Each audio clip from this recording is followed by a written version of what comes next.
Mu buzima bwa muntu bwa buri munsi hari ibintu byinshi bibaho ku mubiri bikunze gufatwa nk'ibisanzwe ariko bikaba bifite inkomoko, ibisobanuro ndetse n'ingaruka zitandukanye zishobora kugaragara haba ku buzima bw'umubiri cyangwa ubw'umutima. Kimwe muri byo ni ibicuro. Ibicuro ni imyunyungugu, imikaya cyangwa uruhu rw'umuntu bihindura imikorere isanzwe, bigatuma umuntu yumva cyangwa abona ibintu bisa nko kwihinduranya k'umubiri bitewe n'impamvu zitandukanye.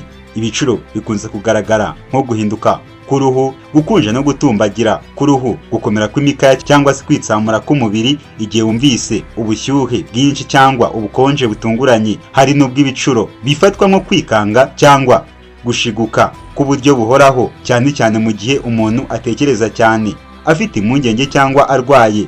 Mu bice bimwe na bimwe mu muco nyarwanda ndetse n'ahandi ku isi, ibicuro bifatwa nk'ibimenyetso bifitanye isano n'ubuhanuzi, ibimenyetso by'amashitani cyangwa imbaraga zidasanzwe, mu gihe mu bundi buryo ubuvuzi bwa siyansi bubisobanura nk'ingaruka z'imikorere y'imitsi, ubwonko cyangwa ubuzima bw'inyuma bw'umubiri. Iki cyegeranyo kigamije gusesengura mu buryo bwimbitse icyo ibicuro ari cyo, impamvu zabyo zishingiye ku buvuzi, imico n'imyemerere ibikomokaho, n'uburyo bushoboka bwo kubisobanura no kubivuga. Aha tuba tugamije guhuza ubumenyi gakondo n'ubumenyi bugezweho mu gushaka ibisubizo ku kibazo kidasobanuka neza kuri benshi ariko kiboneka mu buzima bwa buri munsi.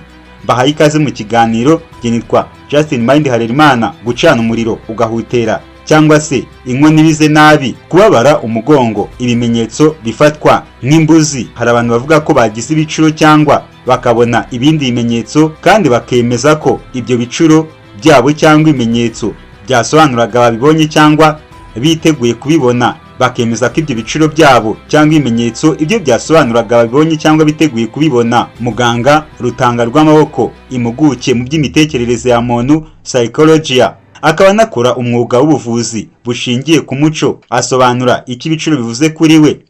Yagize ati, ubundi mu kinyarwanda igicuro ni nk'icyo bita nduruma. Umuntu akavuga ati byari byarandurumye, nari nabyiyumvisemo. Igicuro kandi gifatwa nk'icyo mu gifaransa bita sixième sens, ni ukuvuga ko umuntu abona ikintu cyangwa akacyumva bigahurirana neza n'ibyo yahoze yiyumvamo. Iyo nduruma muganga Rutanga Rwamaboko agereranya n'ibicuro ngo hari ubwo igaragarira mu mubiri w'umuntu, akaba yavuga ati maranye iminsi umugongo undya, ngomba kuba nzumva inkuru mbi vuba aha. Koko mu minsi mike akumva we wapfuye. Hari abagira amatsiko y'ibyo bazabona bitewe n'ibimenyetso byabayeho. Hari kandi nduruma zigaragarira mu bintu bitandukanye, nk'igihe umuntu yabaga atetse akabona inkono irabira nabi. Hari abanyarwanda bakuze bazi kumenya niba inkono ibize neza cyangwa ibize nabi, kandi bakaba bazi ko bisobanuye ikintu kibi, cyane cyane nko gupfusha. Niyo umuntu yabaga acanye umuriro ugahutera, hari abahita bamenya ko bazagira abashyitsi, kandi iyo nduruma ikaba yanabafasha kumenya abo bashyitsi aba ari bo n'aho bazaba baturuka.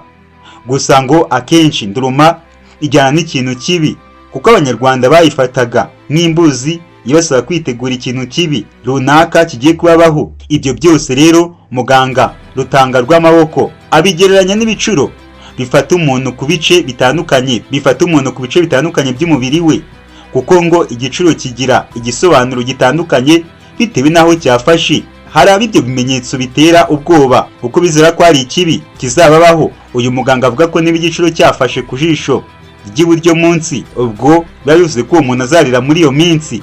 Igiciro gifashe ku jisho iryo ari ryo ryose ari hejuru, umuntu aba azabona ikintu cyiza cyangwa umuntu akunda adaheruka.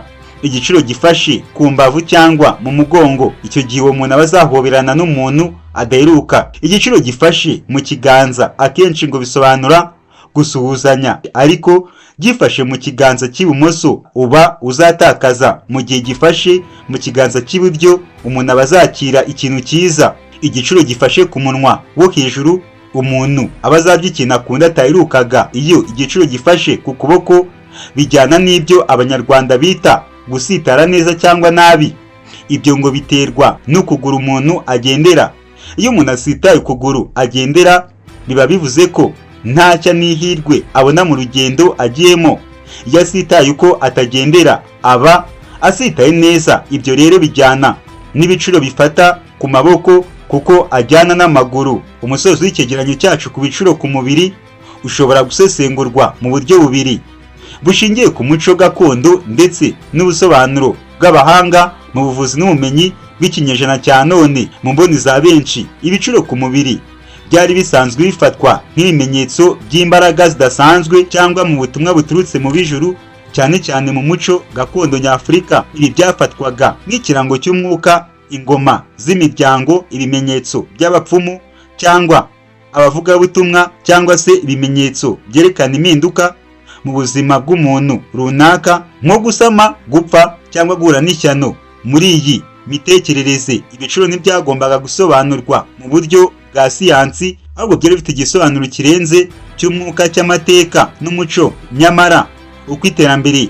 ry'ubumenyi n'ubuvuzi ryagiye rizamuka, abahanga batangiye gusobanura ibicuro n'ibimenyetso by'umubiri ku bijyanye n'imyakura, nerves mu rurimi rw'icyongereza, imvugo z'uturemangingo, umunaniro ukabije cyangwa izindi ndwara nko gucika intege, ibura ry'imisemburo, hormone, indwara z'ubwonko cyangwa umuvuduko w'amaraso. Ibi byatangiye kwerekana ko ibicuro bishobora gusobanurwa mu buryo bwa siyansi, bityo bigashobora kuvurwa cyangwa gukumirwa mu buryo bwizewe. Bityo rero mu gusoza ikiganiro cyacu, twavuga ko gusobanukirwa ibicuro ku mubiri bisaba kureba ibintu mu ndorerwamo ebyiri: icyo gakondo igaragaza, uko abakurambere babisobanuraga hashingiye ku myizerere n'imico yabo, cyangwa se tukaraba mu ndorerwamo y'ubu igaragaza uko ibicuro bifatwa nk'ibibazo by'ubuzima bikwiye kwitabwaho n'abaganga. Gusa ubumenyi bugezweho ntibukwiriye gutesha agaciro gakondo, ariko nanone ntidukwiriye kuguma mu bitekerezo bya kera, aho umuntu ashobora kureba ikibazo gikomeye nk'ikimenyetso cy'umwuka, nyamara ari indwara ikomeye igomba kuvurwa. Guhuza ibi byombi, gakondo n'ubumenyi, nibwo buryo bwiza bwo kumva igisobanuro nyacyo cy'ibicuro ku mubiri. Ese wowe utwumva ukunda Isimu TV uhagaraye he? Watubwira ugendeye kuko ibicuro bigufata, niba uhagaraye kuri gakondo cyangwa se ubumenyi bwa siyansi. Nje nari Justin Mind Harerimana, nkusaba gukora subscribe, share, comment ku Isimu TV. Ndabakunda cyane, twandikire muri comment udusabe ibindi tuzagusobanurira.